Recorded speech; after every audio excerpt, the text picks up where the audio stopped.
అసలు మీ రూమ్మేట్ ఏం చేస్తున్నాడు రా? లేదు సార్, అసలు మేమిద్దరు మాట్లాడుకోము. రే, నువ్వు వాని రూమ్మేట్వి, ఇంకా నేను వానితో మాట్లాడను, వాడు ఏం చేస్తున్నాడో తెలీదు అంటే ఎవడు నమ్ముతాడురా? ఫ్రెండ్ కదా సార్, ఎందుకు చెప్తాడు మనకి? నా ఫ్రెండ్ కాదు సార్.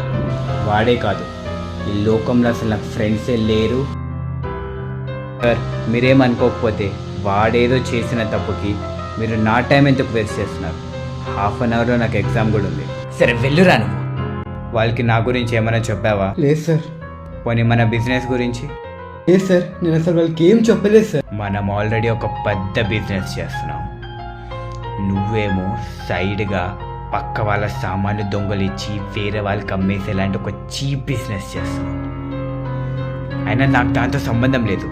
కానీ రేపు పొద్దున వాళ్ళు గట్టిగా అడిగితే నువ్వు నా గురించి చెప్పవని గ్యారంటీ ఏంటి?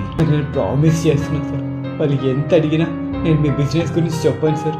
అదే నువ్వు ఇక్కడ నుంచి పారిపోయి ఎక్కడికైనా వెళ్ళిపోతే నా ప్రాబ్లం సాల్వేగా. కానీ మా అమ్మ నాన్నని వదిలేసి నేను ఒక్కనే ఎక్కడికైనా వెళ్తా సార్. నీకు నేను చెప్పింది సరిగా అర్థమైనట్లేదు.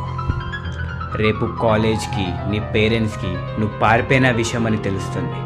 కానీ వాళ్ళు ఎంత ఎతికినా నువ్వు దొరకవు. ఎందుకో తెలుసా? హలో, ఒక డెడ్ బాడీని కంప్లీట్గా మాయం చేసేయాలి.